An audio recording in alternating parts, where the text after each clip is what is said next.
Beyond the newsroom, where untold story is revealed.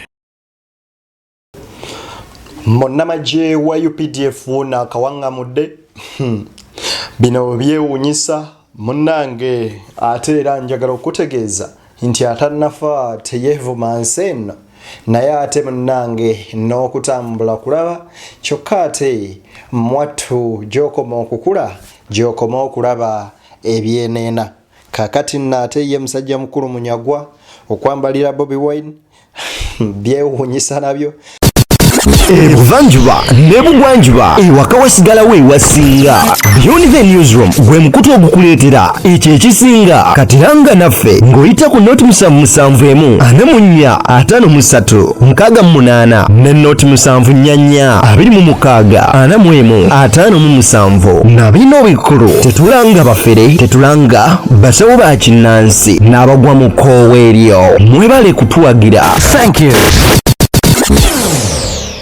Bobi Wine taata wa buli omu laba obadde amuyisaamu eggaali bwamwaniriza mu maka ge ng'oyinza olowooza talina kye yali amukozeeko. Ekiwamba abantu kyongedde okubeera nga kireka ennyiike ku mitima gy'Abannayuganda bangi. Kaakati nno His Excellency Robert Kyagulanyi Ssentamu Bobi Wine yavuddeyo. Kiki kyakoze mbikuleetedde ate ye Abanyarwanda bo babano batabukidde General Museveni bamugamba nti otwetaaga mu kaseera k'akalulu bwe kaggwa n'olyoka otusuulirira ate ne tubeera n'obuzibu mu community ng'abantu ffe batulabanga ababi. Nze Deni abatuusako ensonga z'Ssemasonga tuli ku BTN Media Beyond the Newsroom wenkusabira n'obuwombeefu obw'ekika ekyaggulu video n'osooka ogimpere like. Bw'ogiwa like ejja kudduka emisinde mingi etuuke ku buli sekinoomu asobola okuba nga agifuna ate era mu ngeri yemu njagala okubeera nga nkusaba ggwe atulaba era atugoberera ku kadde kano kennyini osobola okuba nga otwegattako mu butongole. Ogenda kubeera nga okola otya ogenda banga osubscribinga busubscribinzi ku mukutu guno okone wali eri mu kadde okakyemu personalize okasemu all tufune notification ku mboozi zonna zetugenda maaso n'okuba nga munywanyi tukuteerayo. Awo wennyini njagala onzikirize tusooke tutandike ne video eno naye oba tutandike n'eriwa. Anyway munzikirize tugende ne video y'Abanyarwanda eno. Musawa y'okulonda banguwa nnyo okutunoonya gye tubeera tetuba tunoonya passport ne batulabanga abaakajjaku. Why?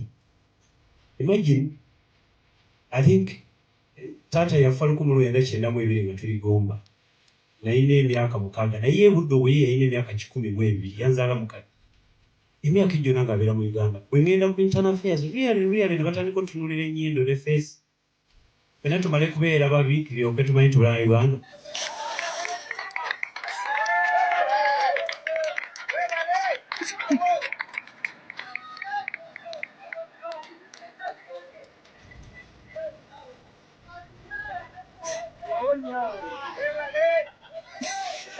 Tusirikire mabulire abamu genda obagambe nti obuziru bw'enjoka buttana nnyinizo gy'obeera zinaabeerawo. Abamu eggwanga lino naddala gavumenti eri mu buyinza twagiyambako okugireeta mu buyinza. Balwijema ne bafa gavumenti yajja mu buyinza 86 Lwijema yafa 9 kyereere 1990 yali yakamala emyaka 3 ng'aleese gavumenti eno mu buyinza. Paul Kagame n'agenda bazadde baabwe bwe baali ba refugee ne bagenda ne badda e Rwanda. Obusiru bw'enjoka butta butya nannyinizo ne bulowooza nti bunaabeerawo balimba.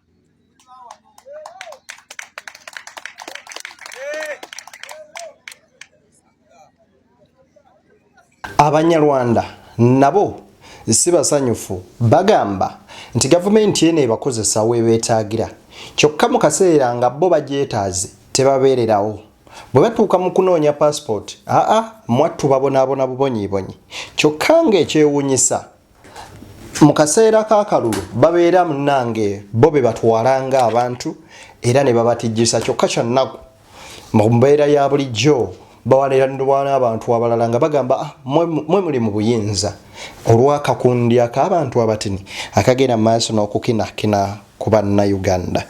Kaakati wano we wali ekinyusi. Wuuno musajja mukulu munnamagye describing n'agamba teriyo muntu gwe bawamba era state ebeekutte bakwate ate njagala mumanye nti sika state eba nkatonda oyo katonda yennyini owa wano konze tugende mu maaso. Abduct somebody. The state is the almighty. Yes, a state as a state is all. Doctor is laughing, but the state is an almighty. But there are rules of its jurisdictions. But there are rules of arrest. It does not go to this extent of saying abduct. Why would the state abduct? But there are rules of arrest. Why would you abduct? Why would you abduct? The state arrests, and when they arrest suspects. The state arrests suspects who are a threat to national security.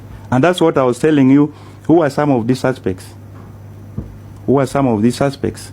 These are people who are trying to politicize security. Means like once they've been arrested, then a doctor here comes and they try to politicize it. Now, when we go and politicize security, then we are getting off track. We are going to a situation of disorder. And in a state where there is no order, then where there is no order in the state, then the state is bound not to survive. And the survival of the state, like say the state of Uganda, is very important for each of us, more especially in this volatile international system, where we also have to survive in the bigger picture. If we begin getting internally disorganized here, if we try to politicize everything and threaten our national security, then we are bound to find ourselves being swallowed off.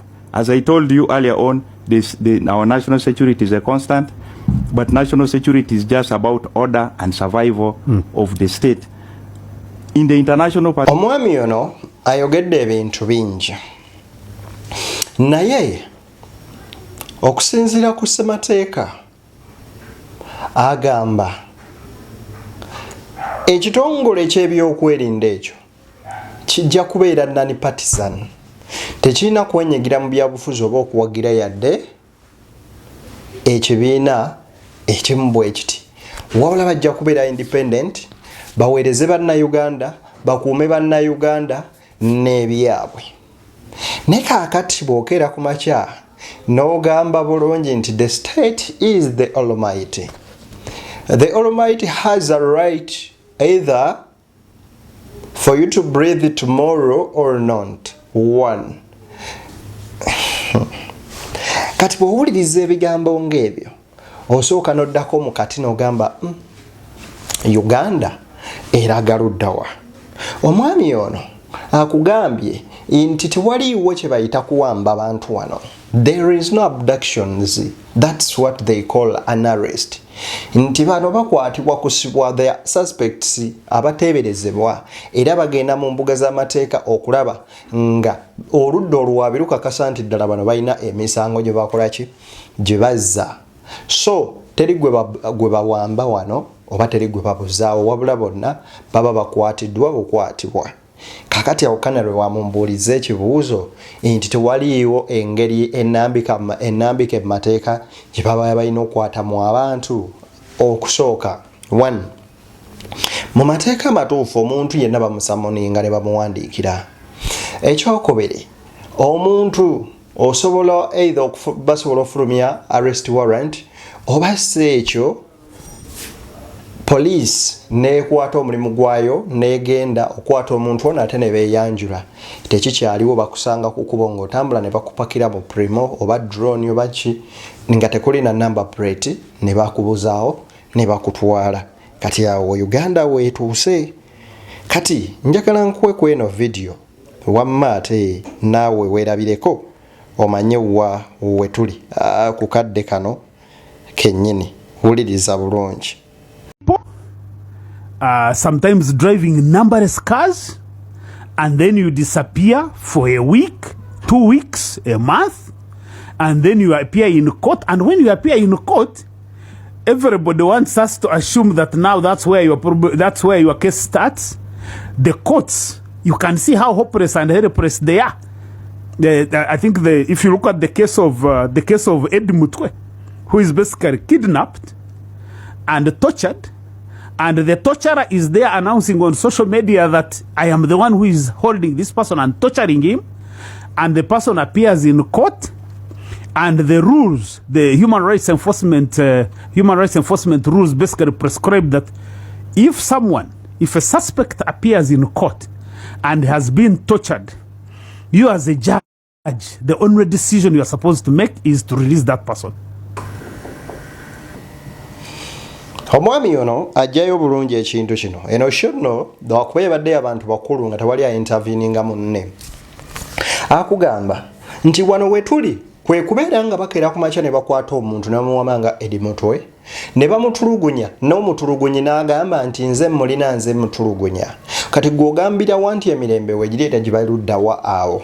Era mu bigambo bye akugamba nti mu mateeka amatuufu amateeka g'eddembe ly'obuntu gagamba bwe gatya ga human rights nti omuntu yenna singa aba atulugunyiziddwa nga ali tortured, omulamuzi ekintu kyolina okusookerako omuntu ono okuba kumuta. Tokkirizibwa kuwozesa omuntu tafuna bibonerezo bibiri tu. And another thing, omuntu nga tannaba kusalibwa musango tabeera na musango gwonna. Ekitegeeza bw'oba omuntu kyalinze oba omaze omuwa ekibonerezo before to omuntu oyo agenda afuna obujjanjabi. Ekitaliiwo nti kati essaawa eno nga bw'olaba ebintu bye bamuleeta mu kooti ne bamuwozesa nga n'okutirika yenna atirika ng'akankana agwa n'okugwa eri ebigwo.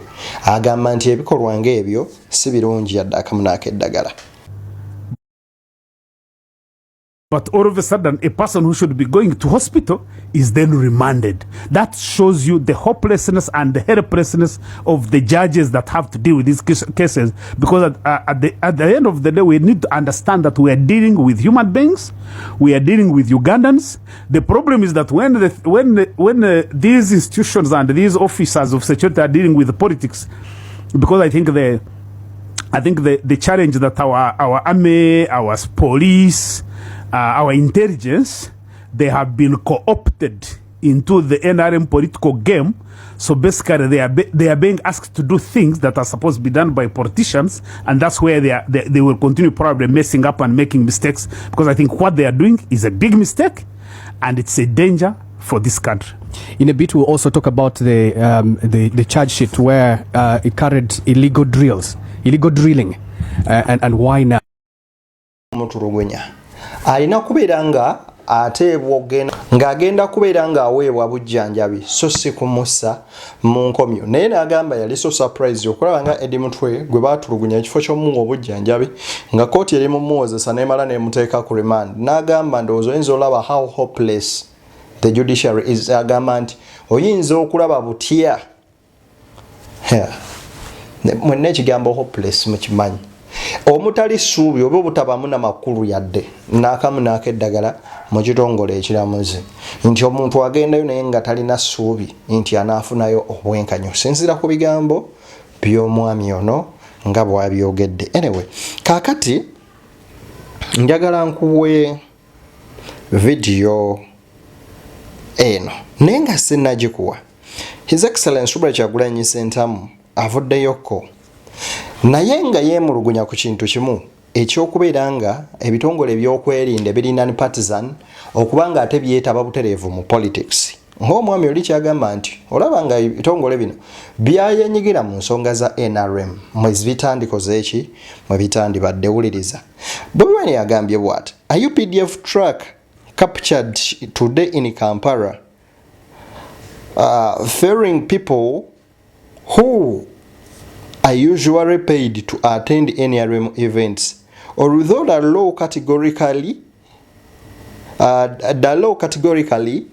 prohibits the use of government resources to support partisan politics, Museveni and his criminal regime will violate every law with impunity because they expect no consequence. While they break every law in the book, they go around abducting our supporters, blocking our every legitimate activity, etc. Despite all this, remain eternally convinced that Museveni, like all depots before before him will end up on the dustbin of history. Anyway, mu bigambo bya Bobi Wine agamba nti emmotoka eyo gy'olabaawo mu bifaananyi z'amagye era zakubiddwa ebifaananyi nga zeetesa abawagizi b'NRM okubeera nga zibatwala ku nkuŋŋaana za M7 gye babasasulira okugenda okuba nga bazibeerako, ng'agamba nti kyannaku okulaba nga ssemateeka agamba nti ebitongole binene teriiyo kintu kya gavumenti na kimu birina kwenyigira mu byabufuzi eby'ekibiina ekimu oba ekirala kubanga ebiba partisan, but it's unfortunate oba kyannaku nnyo okulaba ebintu nga biri wano. N'agamba nti General Museveni agenze maaso n'okuba nga amenya buli tteeka eriri mu kitabo agezezzaako okubeera nga agamenyera nga agasaanyawo nga tegakyakola, era n'agenda maaso n'okuba nga alabira ddala mpaka ng'amaze okuba nga agasuula ate mu kasasiro oba kyayise dustbin. Anyway, bino byonna bijja kuki oba biriggwawo era munnange birifuuka luvumo. Biyamba ebyo awo wenkuteeredde. Kakati njagala kuwa video eno owulirize wano bulungi. Ebigambo bino bya musajja mukulu ono Munyagwa. Wulira. Bobi Wine beyandize mu politics wadde ng'afunye ettutumu kubanga ffe eva wa Katonda si ffe bamanadamu si ffe tugikola. Yandibadde atuula n'agezaako okuyiga bano abasajja babeesi gye bakikwata batya ebbanga lino lyonna.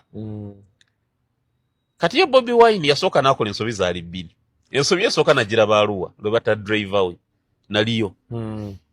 Bobi Wine yajja Arua nga tuyinayo rally, President Museveni ayinayo rally naye ayinayo rally. N'atusinga abantu.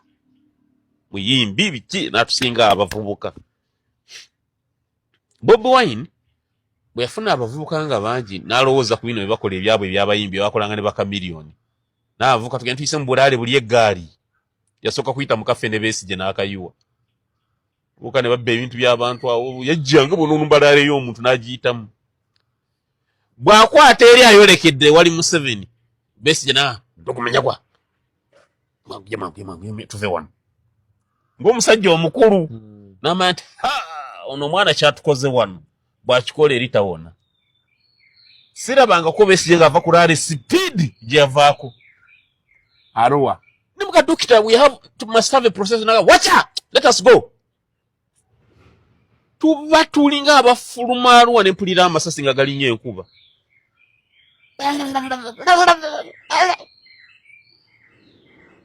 Nangamba Munyagwa toddanga yo kumpakanya. Kintu kiyinza okuba kibadde kipange. Oli alumba erale ya president bettireeyo babiteekemu Besigye tugende. Nimwe mukama wange siriddamu. Namba naye kati vaamu mmotoka oddeyo ojja kumbuulira ebifaayo. Nanzija mu gathering ebiki. Omwami ono nze nina ebibuuzo bye neebuuza era ebinnema okutegeera. Yatandika ekibiina kye the Man's Common Party. The Common Man's Party. Yes, I think so. Naye bukyanga akitandika tayogeranga ku agenda yakyo. Every day, every time he sits down discussing Bobi Wine. Bw'owulira story gy'anyumya n'abalala gye banyumya b'NRM birala. Kyokka ate nga n'abaana ba Nuupu gye banyumya indala. Bobi Wine si yali akulira rally eyali mu Arua. Wabula yali ya Kasiyano Wadri bwe mba mujjukira bulungi. Bobi Wine yagenda campaigningirako Kasiyano Wadri. Kakati singa tukera ku majja ne tugamba nti Lukwago yagenda okampaigingirako na Lukole Kawempe. Lukwago yaleeta embeera bweti. Then ate era ne tusaba nti bino ebintu byonna byali captured on camera. Lwaki bukyanga ebintu bino bibaawo for over 7 years tewavangayo footage abibaakinga. Rather than okera kumacha nemubanga eva mu spreading that gospel. I think even it's our old story. It's now our history to talk about. Byonna byaliwo naye ekibaluma nti akasajja ekituufu kayina amaanyi ate ku ground kayimiridde bwe buzibu bwammwe. Era gwagamba nti lwaki teyayeebuuzako ku Dr. Kano Keza Besigye yali akoze ekiri obanga akikoze. Then always abantu batunuulira nnyo abawangudde babalabireko. bwe kiba nti ebbanga eryo yakikola nekigaana, which means alina kujja ne new ideas ezisobola omuyisaawo, gwate era ze mutaalina ne Dr. Kanokiza Besigye. Kati wembuuza nti gwagamba ebyo singa essaayo olunaku olwaleero nti ekibiina ekitwalibwa ng'ekya Kanokiza Besigye kyekya PFF, lwaki gwe wagenda otandike the Common Man's Party nga PFF etandika bwebanga FDC baali bagitunda era ng'oligokkererizaamu, which means you have an hidden agenda that you're trying okubeera ng'oguza public.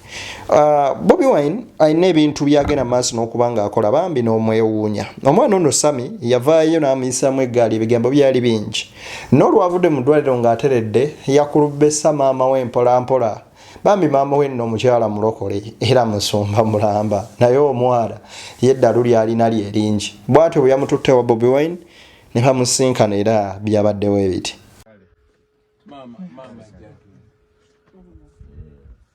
Mama kufana namba dingenda wakana ngaminga yego baba jimusajja gwe anze mukala yego chibebi aina bana mukala mama nsaiso minga yagano kati sange wa kumazi na mula banga akubetto binengamba gokuli akumazi kumazi ati na jovola wasaso mama nsaiso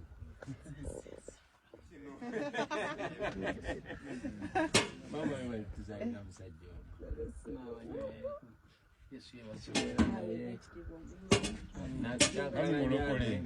I'm a pastor.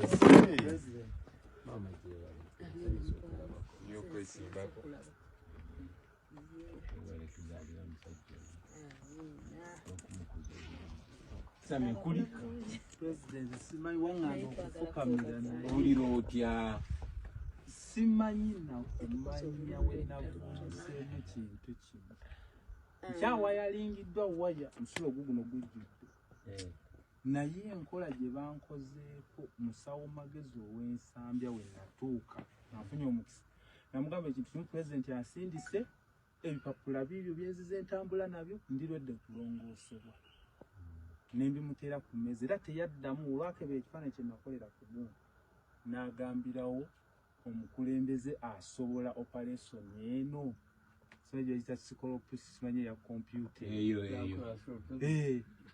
nangamba ku myaka gyo we tukusala togenda kusola maintaining infection bino tubikola basajja bakulu ba myaka 5 naye ng'oliredde okusalibwa ne bambuuza ani agenda okukunyiganga ensigo kuba ono tugenda kugattawo amazzi gadde mu nsi olulwe twasekali akantu kana akabira wakati ye yali enkola nga gye bakola Bobi Brown eno comedian munnaani Sami ono bambi yasinkanye Bobi Wine bw'atyo n'amwebaza okumujjanjaba n'ebirala. But the only one thing that I like about Bobi Wine, he's a father. He welcomes everyone, even if mukoze ekyoba ki atunulira n'akutunulira n'akola bw'ati mu 360. Leero no momoleke. Anyway, mbagaliza bibonjagaliza tusinkane nga gulude nakkiriza ensonga nnyingi zenkyabaleetera BTN Media Beyond the Newsroom.